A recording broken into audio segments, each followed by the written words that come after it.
Très heureux de vous avoir très nombreux, vous qui nous suivez de partout à travers le monde. Mesdames et messieurs, bonjour et bienvenue dans ce nouveau numéro de votre magazine d'actualité Top 243 News, diffusé sur Entrepreneuriat TV. Vous allez comprendre avec nous dans ce nouveau numéro spécial des 48 heures de campagne et audition des différents candidats au poste du bureau définitif du Sénat. Quelques postes étaient vacants et ça vient de se faire. Vous allez suivre en exclusivité tour à tour comment chaque candidat a défendu ce projet de société qui a commencé depuis le dimanche 28 février 2021 et aujourd'hui, le dernier jour, c'est 1er mars 2021. Nous allons suivre en exclusivité le déroulement de la séance plénière de ces jours et on va y revenir.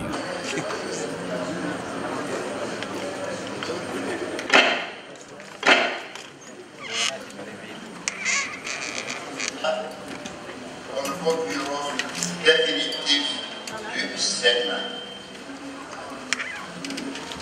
Ce groupe comprend les candidats rapporteurs, deuxième vice-président et président. Je rappelle les principes édictés au cours de la séance d'hier.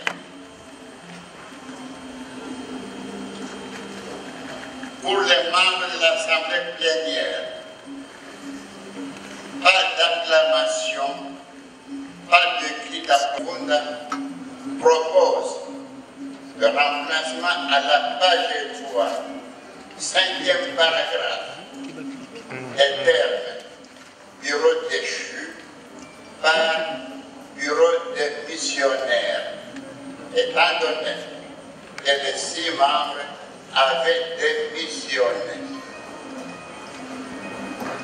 Alors, si d'ici demain, il n'y a pas d'avis contraire, cet amendement sera porté. J'accorde la parole au candidat. Bureau d'âge, honorable sénateur et chers collègues. Le Sénat est aujourd'hui à la croisée de chemin. Le moment est venu de porter un regard sérieux, lucide, responsable sur ce que nous souhaitons et ce que nous voulons pour que le Sénat retrouve son prestige en tant que chambre haute parlementaire. Tout le sens de l'honneur que je ressens en ce jour en prenant la parole devant cette auguste assemblée, pour manifester ouvertement ma volonté de devenir le questeur de notre prestigieuse chambre et de vous associer étroitement à la mise en œuvre de cette ambition. Une ambition qui conduira à l'apaisement nécessaire en vue de renforcer les liens entre nous, fédérer nos forces et dynamiser les synergies pour créer les conditions de l'avènement du nouveau Sénat. Cette ambition que je viens de résumer brièvement devant vous constitue la trame d'une nouvelle manière de gérer la culture que je veux porter si je suis élu pour la deuxième moitié de cette 3e législature de notre vénérable invité. Honorable président du bureau d'âge, honorables membres du bureau d'âge, honorables sénateurs et chers collègues. À quelques jours du positionnement des urnes électorales, appelées à recevoir les bulletins de vote portant sur le choix des honorables sénateurs pour constituer le nouveau bureau définitif de notre prestigieuse chambre, chacun des sénateurs, chacun des honorables sénateurs doit avoir déjà répondu aux questionnements essentiels qui justifient l'ambiance actuelle au sein de la Chambre haute du Parlement. Il s'agirait ainsi d'apporter des réponses aux questions suivantes. Primo, pourquoi organiser de nouvelles élections à quasiment mi-mandat de la 3e législature de la 3e République, alors que, dans moins de 2 ans auparavant, les honorables sénateurs avaient déjà procédé à cet exercice et installé le premier bureau définitif de notre Chambre, aujourd'hui déchu, à l'exception du poste de la première vice-présidente.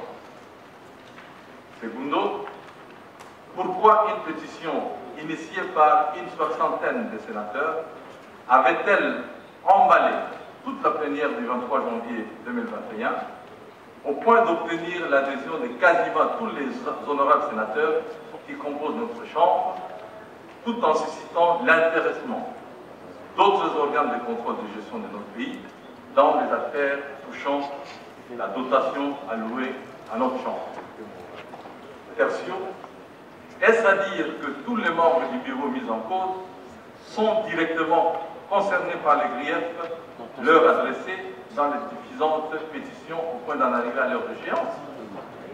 Et enfin, quarto, qu'est-ce qui a motivé les consultations initiées par son Excellence Monsieur le Président de la République, chef de l'État, débouchant sur l'institution d'une vision que nous appelons tous aujourd'hui Union sacrée de la Nation, USN en sigle.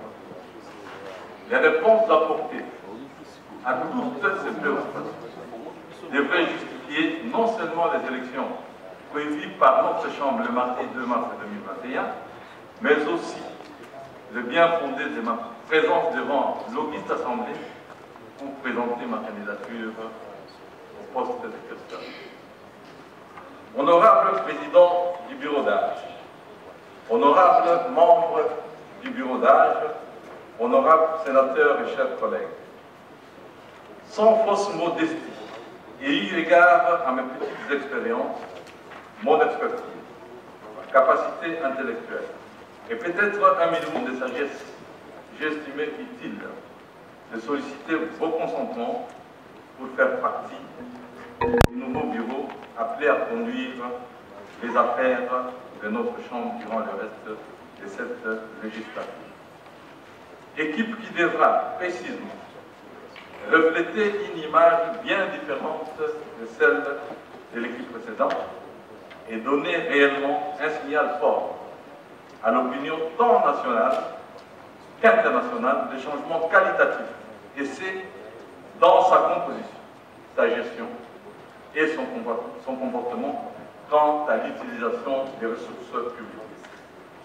Et aussi, avec votre bénédiction, notre séjour comme locataire dans les locaux de la questure sera caractérisé par le facteur essentiel ci-après. Rupture avec les mauvaises pratiques du passé et un nouveau départ dans la gestion financière et administrative du Sénat. En ce qui concerne le premier facteur, le passé nous colle à la peau. Il enferme le crédit ou les discrédits de chacun de nous, mais demeure malheureusement, toujours et à jamais, le déterminant du présent et du futur à quelques erreurs près. Il ne doit plus être question pour un questeur de favoriser un groupe de collègues sénateurs de son obédience politique ou régionale ou encore le personnel administratif acquis à sa cause, mais plutôt un questeur au service de tous, en ayant un sens de responsabilité, capable d'assumer ses actions bonnes ou mauvaises, de se soucier de la qualité de son travail pour les autres dans l'intérêt de l'institution Sénat et de la nation tout entière. Honorables sénateurs et chers collègues, il existe une expression française qui dit « qui a vu, voir ». Ne nous laissons pas cette fois distraire par de beaux discours chimériques.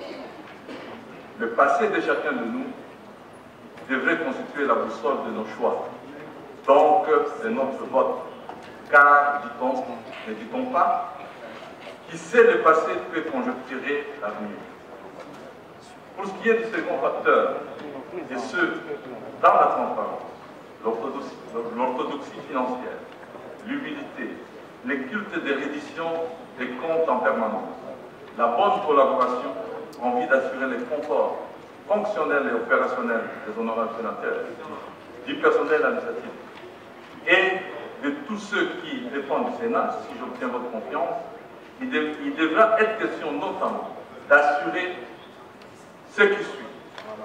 Premier tiret, la régularité dans le règlement tant financier, matériel que moral de tout ce qu'il faut pour une meilleure production parlementaire en quantité et en qualité.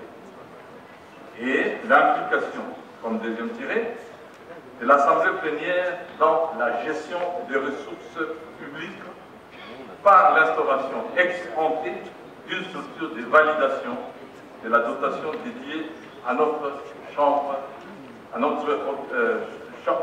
chambre haute du Parlement. Honorable président du bureau d'âge, honorable membre du bureau d'âge, honorable sénateur, chers collègues. Qui suis-je? Moi, Fikiri Alimassi Dieudonné, votre humble serviteur. Je vous parle, élu de la Tchopo. Je suis à la fois détenteur d'un master en finances publiques de l'Université d'État d'Anvers en Belgique, d'une maîtrise en planification économique et d'une licence en économie de santé de l'Université libre de Bruxelles.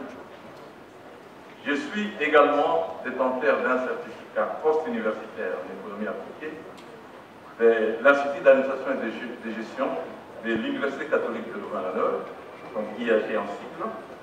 Et enfin, je détiens un diplôme en analyse et politique d'endettement public de l'Institut international d'endettement public, IAP Paris-France.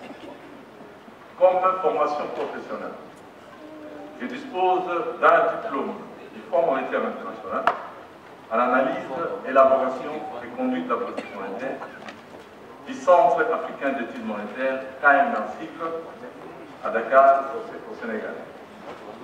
S'agissant de mon cursus professionnel, ici est de noter qu'engagé en qualité de chef de bureau à la Banque du Zaïre en septembre 1987, sur test, actuellement Banque centrale du Congo, j'ai gravi tous les échelons en devenant respectivement conseiller du gouverneur de la Banque centrale, chargé du suivi du compte général du Trésor et des relations avec les institutions de Bretton Woods.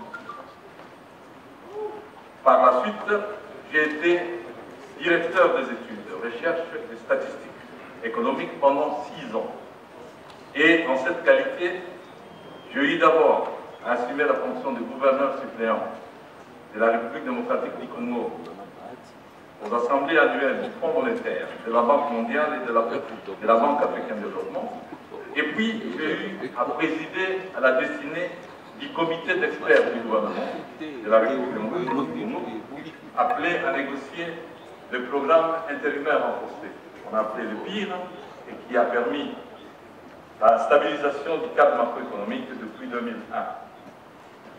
J'ai également conduit ces comités d'experts du gouvernement pour élaborer les programmes économiques du gouvernement 1 et les programmes économiques du gouvernement 2, avec à la clé 5 revues macroéconomiques réussies.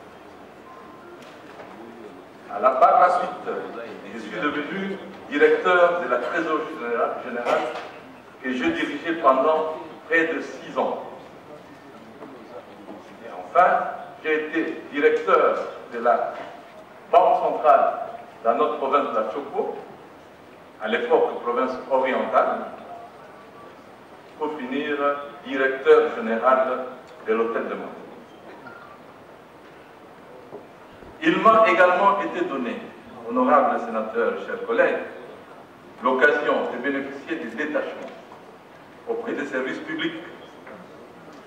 C'est ainsi que je me suis retrouvé détaché auprès du ministre des Finances à l'époque, comme conseiller chargé des questions monétaires et de la dette publique au ministère des Finances. Et à ce titre, j'ai conduit la délégation congolaise aux négociations du Club de Paris et du Club de Londres. J'ai été également conseiller économique à la présidente de la République, avant de devenir, par la suite, toujours dans mes détachements au niveau de service public, directeur de cabinet au ministère de l'économie et petites et moyennes entreprises, directeur de cabinet au ministère du Plan et Reconstruction nationale, directeur de cabinet au ministère de Pêche et l'Élevage, honorable président du bureau d'âge, honorable membre du bureau d'âge, honorable sénateur, chers collègues, c'est donc avec tout cela, tous ces bagages de vie, tous ces bagages de savoir-faire et de savoir-être, que je me tiens très respectueusement devant vous, pour solliciter votre suffrage à ma candidature au poste de questeur du bureau de notre chambre, considéré comme la chambre des sages. Pour ma part, je reste confiant que ma candidature retiendra l'attention particulière des honorables sénateurs pour qui j'ai hâte de pouvoir mettre à leur service mon expérience en tant que questeur durant le reste de cette législature. Enfin, je ne saurais terminer ma communication sans saluer et féliciter le bureau d'âge pour le travail abattu jusque-là, lesquels nous conduit lentement et sûrement vers la fin de cette session extraordinaire. Honorables sénateurs, distingués collègues, soyez assurés de ma détermination et de ma conviction. Que vive le peuple congolais, que vive le Sénat et la démocratie. Du nouveau bureau définitif. Bonne chance à toute séance et juste. Merci pour votre fidélité, mesdames et messieurs, pour l'attention que vous accordez à Top 243 News, diffusé sur Entrepreneuriat TV pour mieux vous informer en temps réel avec toute impartialité. D'ici là, portez-vous bien. À nous revoir très bientôt. Bye. Vous informer de l'essentiel de l'actualité en République démocratique du Congo en temps réel. Il vous suffit de vous abonner sur notre chaîne YouTube Entrepreneuriat TV grâce à votre magazine d'information générale Top 243 News pour recevoir toutes les notifications de cette nouvelle édition des informations du jour. Au nom de toute la rédaction, nous vous remercions.